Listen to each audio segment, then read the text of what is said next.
Yo, what's up mga kamangyan? Mainit na usapan ngayon si Kamangyan. Kung kilala nyo si Kamangyan, kung napanood mo na yung video niya na nagte-trending, hindi ko alam kung nagte-trending ba talaga o pinapa-trending lang nila.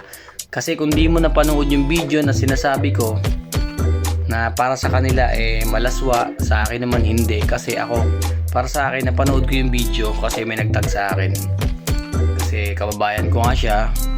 Sa mga hindi po nakakaalam, si Kamangyan po ay taga Mindoro at ako po ay taga Mindoro. Magkalapit po yung aming bayan. Walang pagitan, talagang asin magkatabi. Bakit ba pinapainit nila yung issue? Kung sa hindi nakakapanood, ako na yung magsasabi. Si Kamangyan po kasi ay nagpo-promote ng product na hindi ko alam kung anong product. Basta nagpo-promote siya ng product na siya ay naliligo, na kailangan siyang maligo para sa product na yon, na aksidenteng may napasama na video clip na nude na kumbaga tawagin, kasi hindi naman talaga siya malaswa hindi naman siya malaswa. Siguro kung mapapanood mo to mo Kamangyan, wag mo na masyadong pansinin kasi wala naman talagang issue do sa video na na-upload mo. Alam kong pagkakamali lang yun, maliit na pagkakamali lang yun.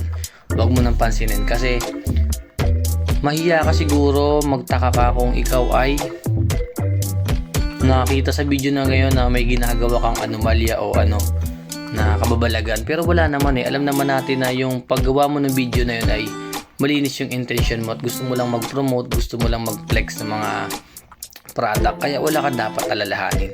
Ngayon, ang sinasabi ko lang naman doon sa mga nagpapakalat at nag-ano ng mga video yun, bakit pa napakaliit na bagay pinapalaki nyo? Hindi sa pinagtatanggol ko siya porque kababayan ko. Hindi ko nga siya pan mali. Hindi niya nga ako pan Sa totoo lang, pag scroll ako, nakikita ko yung video niya, hindi ko pinapanood. Siguro tapanoorin ko yung konti, pero titignan ko lang kung magkaka-interest ako ganoon. Pero hindi ako magkaroon ng interest kasi hindi naman niya ako pan. Pero dahil kababayan ko siya at alam ko naman na may paul pa rin sa mga pagpapakalat ng mga video na yon. Kung ano man yung video na yon, at yung iba kung kayo interesado, huwag nyo na panoorin dahil maliit na bagay yun. Wala kayong mapapala. Kaya Kamangyan, kung mapanood mo man to, ako na nagsasabi sa'yo, huwag mo na lang pansinin, hayaan mo na lang maging normal. Kaya kung ano ka nagsimula, ganun ka pa rin dapat. Kasi wala namang mawawala. Tsaka yung issue yan, mawawala din yan. Ika nga sabi ng mga kababayan natin, mga Kamangyan, walang bagyo, tumatagal ng 1 linggo. Dumadaan lang yan. Doon naman sa mga nagpapakalat, siguro dahil sikat lang si Kamangyan, sikat po kasi si Kamangyan sa Mindoro. Kaya siguro ganun. Kaya pinapalaki nila yung issue. Wala naman talagang ka-issue doon sa video na yun Advice ko na lang din sa Kamangyan. Kamangyan, kung mapapanood mo to, sana mapanood mo. Ano na lang, kahit paano nagbablog din naman ako, kaso hindi naman tayo ganun kasikat. Sinubukan ko din lang mag-vlog. Alam ko mahirap mag-edit. Napakatagal, lalo kung hindi ka sanay. Ako nga nung bago pa lang ako mag-edit, tumatagal pag-edit ko halos ilang oras. Alam ko mahirap. Siguro hindi niya lang na-review, mga cut, hindi niya na tanggal, siguro napasama. Kaya kung ganun palagi, dapat ugaliin na lang natin mag-review. At doon sa mga nagpapakalat at nag-ano ng video ni Kamangyan, wala naman kayong mapapala doon dahil wala naman talagang ka-issue. Ako na nagsasabi, walang malaswa, walang kakaiba. Kakaiba lang doon, yun nga, hindi naman tayo sanay makakita ng mga ganun. Pero kung sa ibang bansa siguro, yung mga ganun, sa mga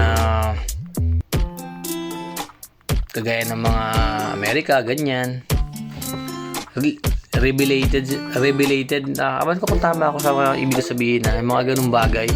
Wala yung ganung issue. Ang mahirap kasi sa ating mga Pilipino, maliit na bagay pinapalaki. Hindi naman ka issue. Kaya yung mga papakalat, tigil-tigilan nyo na, wala kayong mapapala dyan. O yung iba, ginagawa lang yun, ginagamit yung video ni Kamangyan para mag-trend, hindi naman yung video para makakuha sila ng views for the views. Baka pag nagtagal, dumami pa nga ang supporters ni Kamang yan. Kaya bahala kayo, ako na nagsasabi. Shoutout kay Kamang yan, sana wala maging masyadong complex sa iyo. Kung ano ka dati, kung ano nagsimula, ganun ka pa rin dapat. Yun lang masasabi ko. Shoutout.